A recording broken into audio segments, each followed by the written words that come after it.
Father Lawrence shares his great love towards children. Simple living and thinking in a right way is his mantra. He says, leader is not the one who achieves something, but is in the process of doing something good. He loved and admired the love and respect he got from all the teachers and children. Their love made him leader. His message is to always have positive thoughts in life, have attitude of gratitude, give assurance and courage, be good to everyone. Thank you so much to join our Inspiring Optimism channel. It is so pleasure to talk to him on something on inspiration. First of all, let me thank you for the privilege that you have given me to speak on this interview of yours. I'm very, very grateful to you. All right, Father. So, would you like to Yeah. share your leadership journey and its responsibilities over running one of the top schools? Yes, leadership, no. My thought was always simple living and say thinking rightly. That was my most important thought. And that is why the leadership quality as such, I was living and reading because I did my research work, my doctorate in leadership. My topic was comparative study of leadership styles of secondary schools principals with reference of Bombay, with reference to McGregor's theory, XY. And while studying this doctorate thesis, I had gone through various leadership books. And one such book was In Search of Ethical Leadership by R.M. Lala. It really inspired me to do something that leaderships are not only doing something, but living your life. And also I studied the business ethics of J.R.D. Tata. J.R.D. Tata's business ethic is so beautiful.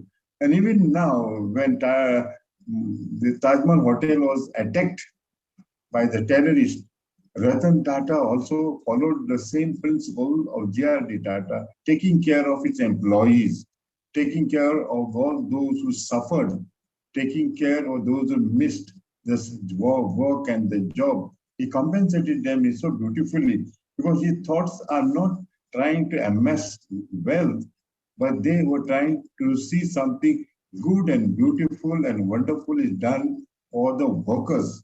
And that is why when I was studying this doctorate, I was becoming more and more humble so that I am able to live my life just to enrich myself. That helped me. And the leader is not the one who is achieving something, but is on the process of doing something good. And I always loved children. The research time, my office would be filled with children. Sometimes I used to ask them questions. They would share with me their thoughts. And at night, after school is over, I would come back to the school compound and sit on there were three stages there. One is out on the open ground, then one is inside in the crop, and then one is on the top, first floor, the second floor. There I would sit and think. I would have the peon with me, I would have the carpenter with me. At night, you would sit and think and ask them. So I would ask them a question: what could be done to improve the school? What could be done to improve the children or improve the education? I would ask them, and they would guide me. They would tell me. We had a lot of time to think, and this way, my leadership quality or journey was responsible. The children who loved me, because of them, I was able to work. The teachers and the peons who loved me, they would not allow me to throw my word in vain. They would listen, and whatever I said in standard 10 among the teachers, that will percolate down even to the KG section. They would blindly obey me. I am simply admire the teachers, admire the children, so much love and concern they showed me. And at 6 o'clock in the evening, I would go to church to celebrate Mass. And any group of children sent for dancing, sent for elocution, sent for play, they would come back and they would wait with a trophy till I finished the religious prayers and Mass. and the peon would be sent to call me from the church to the school compound. And the children would pick up the trophies and would say, Father, we have won this for you, won this for you. It was a so joyful moment to listen to them and be happy. The leadership, the children make you leaders, The others make you leaders. They love you, and the love of their love makes us leaders and makes us committed to something beautiful, and we are able to live. And they call us, we don't know that we have become leaders, really. It is the children who have made me leader, and they loved me. And still today, many of the children, anyway, they are sending greetings. Some of them are in Canada, some of them are in Oman, and there are, the others are also in America also, where they have been phoning to me. There were teachers in Badlapur and all those things. They are in USA now. So they are very, very happy to receive my message or my call or something like that. So leadership is something that you get it, you learn from others, bossing or somebody, what you're learning from, even your subordinates, even your peons, even your carpenters, even your children, you are small. And that is why leadership is imposed upon me by the children. Yes. Yeah, as a child, even I used to fear you, but as I grew up, I learned that you are such a humble person.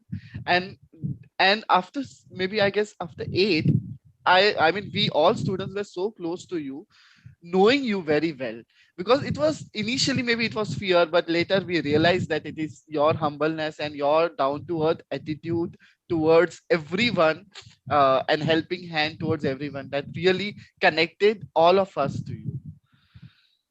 Yeah. Yes, and connected to this now, I was a little bit strict and I was giving round with a steel ruler in order to not to frighten or punish the children, but it was for to protect them. Because I used to read from various sources in various schools, there would be little problems or difficulties, and then the children would be harmed and they would, fall into into dangers, whereas there are sometimes these grills and all were not there, everything was open. We have to see that the children don't sit on the parapet or something like that. I used to roam with a steel ruler just to protect the children, to take care of them. That was my main attitude. But I can't tell that to children, no. I can't tell that I'm roaming is still just to protect you, no. The little fear is there, so they would be in their classes, at least sitting there nicely and safe and sound.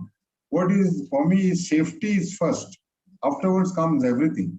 So I Yes, just I wanted guess. to protect my children. Yes. Yeah, I guess all the discipline which that is come into our life is all because of school, and thanks to you, and thanks to all teachers who have kind of brought that discipline into our lives. So I'll Yes. move to your next question. Any particular memory you want to share with us, maybe from Ambanath or from Yes. any of your life places? Yes, I would like to share a memory in the sense I used to be in the office and I used to see through the window the children secondary section going out and the primary section entering in. Then at that moment, the gate at that time it was the only the front gate. And as the children of the secondary were going out when the gate was open, at the same time, the children of the primary would enter and KG also would enter. They would fall upon each other. So many times I watched it. And after watching, I was coming in the at night in the school compound. I was thinking what could be done because the senior teachers would be there. Even with them, they could not control the crowd. Then I said, I must devise a plan how I could make this safer and the children may not be harmed. So I devised a clockwise section, like clockwise. The primary children were allowed to enter through that side gate, that side gate, that cemetery gate, where there is Kabristan, something like that. That side, I told them, I made a door to enter their side. And the KG would be entering through the bank gate. There was a bank there. They made a KG section children to enter by this. And the main gate was only for secondary children to go out. So I devised that plan and I saw later they were smoothly going there. Nobody was injured. Nobody was falling. This is one memory that I remember. And second memory, together with it, connected is the parents of our children. The parents would bring the KG children, small children, primary children in all weathers of the year. And they would let them go in and they would stay there in the cold season, in the rainy season, in the hot season.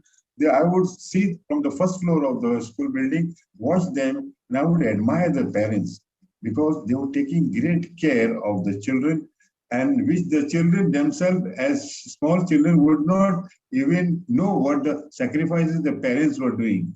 And I used to admire those parents. Once upon, I gave a talk to ex-student when they had a gathering in the premises of the school, and I was in Daman, Gujarat. From there, I spoke on the landline, and they had kept the voice on the speaker. And after speaking everything, I concluded and spoke about their parents. There was this moment I remembered, and there were tears in their eyes when the father Yeah, had it was. concern and thought for the parents. Yeah, it was. Yeah, It was our yeah. reunion which we celebrated in 2012. It was our group which we came Okay, in okay. school. Yes. All right. Father, Yeah, last question to you. So, in today's time with pandemic and global climate changes, and with this inspiring optimism channel, what message would you like to give yeah. to young students to remain positive in their kind of life and about their future? Yes, yes. Pandemic was really terrible for the whole world. And really speaking, they say that one country started all this, which means there are countries who are trying to put somebody down and to make their progress or to come up. It is just like having a revenge, like two students or two persons are fighting. And when they are fighting, they want to put somebody down, and by putting down, they want to come up. But what exactly ought to be done is that you have that persons, that country want to progress. We have to progress independently of harming anybody. We should not harm anybody, or we should not take revenge on anybody. And that is why this pandemic has happened, although say someone says it happened in a certain particular country, and that country started this artificial this virus by which they were able to destroy so many things. But then, even in our own life, what we got to do is have a little bit of positive thoughts. Anjali Raghuvanshi wrote on Times of India today that there should be an attitude of kindness, attitude of gratitude, attitude by which we are able to do something good for others. And people are all hurt, all are injured, all over the world, and even in India, they are injured, they are frightened. So what we got to do? Give them assurance, give them courage, encourage them, be kind to them, be good to them. And in this way, they will forget the past tremors. They are going to forget the past or many of them have lost their lives. And to save them and to bring in courage in their heart and mind and soul, so to say, we have to be kind to them. We have to be very understanding to them. And in this way, the climate, that's what we are doing. Even Modi got some prizes in that because of this climate, because he, together with Macron of France, because the plastic would be disappearing by 2022, said. But what we have to do is to see that something positive is done, not to spend money only on the controlling the emission, but spend money towards the poor. What can be done to them? How we can rehabilitate them? So this is very, very important. Meda Patkar has suffered so much in that Narmada Andolan. And so I was computing my thesis in TIS, Tata Institute of Social Science. Meda Patkar used to be there sometimes. But what a beautiful and great lady she was. But she completely spent her life for the poor, for the Adivasis. She was sleeping in the temple, talking to the people on the roadside, and she was trying to convince them to give something, to do something for the displaced people. In other words, her ideology was to do a development with least destruction. Do a development with least destruction. But we have been spending money on various other projects, but to take care of human being, we are very, very far behind. Human beings are very important. They are the person who God resides in them. And therefore, we got to take, if I take care of myself and pray to God and take care of the people and persons who are poor and desperate, and these are the people who are the people of God. And Khalil Gibran, the great historian of the world, he said the children, and they are not our, they are God's children. And Rabindranath Tagore also said, every birth of a child is a sign that God loves us, God loves the world. But instead of doing something good for the humanity, they would do good for their profession, they would do good for their country, privately, I mean, personal gains, and nothing for the people as such.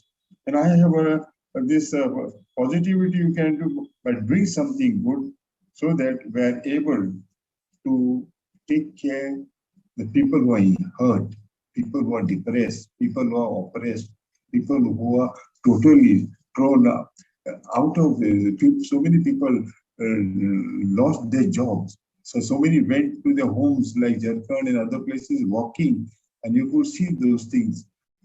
There are many who suffered themselves, who the doctors, the nurses, and I have here in my parish, one Catholic nurse. She already, dedicated. She pawned herself, so to say, by making life insurance for her children. And she said, I'm going to look after the sick. I'm going to look after the people, the patient with the COVID. Whatever happens to me, let it happen. But you are going to get some benefit, some money out of the life insurance project that she made for her children. So it's something beautiful, something that we require a person and people who are dedicated, who are making sacrifices for the others, and the love for the people, love for the children, love for the undertrodden, downtrodden, so to say, is very, very important.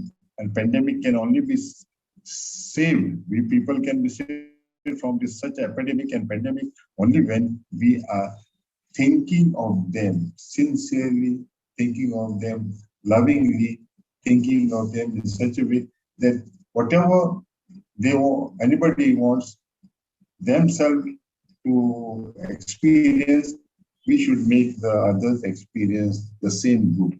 This is the beauty of life. Thank you so much, Father. Thank you so much for your lovely words. And you have been our